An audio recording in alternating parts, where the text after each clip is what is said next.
Hey guys, Ace the Rat here. So in today's video, I'll be going over how to play Family. More specifically, I'll be going over how to play Leatherface, Cook, Hitchhiker, as they were the three available during the tech deck. So first off, you can see here, you should know what your character's attributes, strengths, and weaknesses are.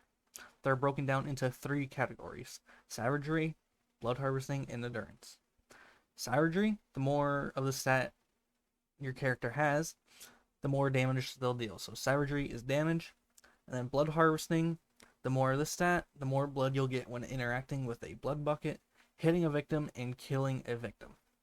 Endurance, the more endurance you have, the longer you can run, as well as attack. Attacks and running drains your stamina. If your stamina runs low into the negatives, you'll go into a tired animation, so you really want to keep an eye on your stamina. So now that you know what the attributes do, I'll be trying to guide you on what you should do as Leatherface, Hitchhiker, and Cook, starting off with Leatherface. We'll go to, no, that's not Leatherface. Okay, so with Leatherface, you spawn in the basement with the 4 victims. A good victim, at least in the technical test, will escape from the basement in about 1 minute and will be able to loop you. So what I would do in that scenario, I would just destroy the 3 barricades that spawn in the basement and some crawl spaces. It will really help your team. Then I would try and chase people.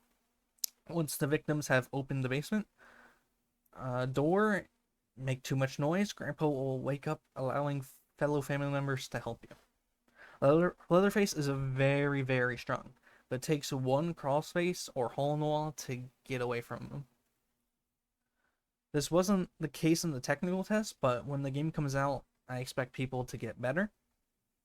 Also note that if a victim is going through a hole in the wall and you're right on top of them, thrust your chainsaw. There's a button for that. I forgot which one it is. I don't know what it is for console. So you could thrust your chainsaw if they're right there in the hole in the wall. You can get some damage on them and some blood.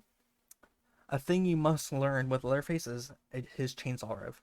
A good rev will nearly overheat your chainsaw and go on cooldown, but in exchange, if you land that hit, you get massive damage on the victim. How do you do this? You hold down the rev button until Leatherface holds his chainsaw over his head, and you try to hit the victim. You have to really manage the heat on the chainsaw. Like I said, if it overheats, you'll go on a long cooldown, you won't get the hit. But if you do land a hit, massive damage. So as Leatherface, I would destroy crawl spaces and barricades to give victims left safety, and occasionally patrol the objectives if you can't find anyone or you notice that your team isn't doing their job. We'll just go over the stats real quick right here. You can see Savagery is like nearly max. He's going to do a ton of damage, as well as his ability of you can do more damage with the rev, like I talked about. Blood harvesting is terrible, so I would never go for blood buckets with Leatherface, and endurance is also really, really solid. So you'll be able to hit a lot, run around. Leatherface is a really good character. I guess another thing to note is Leatherface must be picked every single game. Like, there needs to be a Leatherface for the game to even start. So now we're going to go over to the Hitchhiker. The Hitchhiker. You spawn outside near the generator. You must turn on the generator. If the generator is powered, the main road to escape is closed. It is safe. Once you turn on the generator, I would trap it too with the bone trap. That's Hitchhiker's ability. He has bone traps. Place one at the generator. Then you must head to the back gate to turn on the car battery. Depending on the map, I would trap the car battery too. On Family House, I like to trap the front window that victims love jumping out instead of the car battery. But I trapped the landing spot and not the inside of the house where the window is. I want the victim to jump out thinking that they're safe, but then they just fall into my trap, buying time for family members to kill them. For the last trap, I would put it at the fuse box. There's 3 traps in total, so generator, window, or car battery, and then the fuse box. It is important to know where all these objectives spawn, so now that all your traps are placed, Hitchhiker isn't a bad chaser. I would start chasing victims because most likely by the time you place all your traps, they're out of the basement.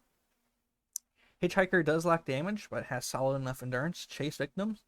Also, Hitchhiker can crawl through crawl spaces and holes in the wall just like victims. Hitchhiker also doesn't have bad blood harvesting, so grab blood buckets if you don't have a cook, or you're in a weird place where a cook can't get to him. You can grab some blood buckets because his stat isn't that terrible. So, look at stats. Damage is terrible. Harvesting's good. Endurance is elite. Great chaser.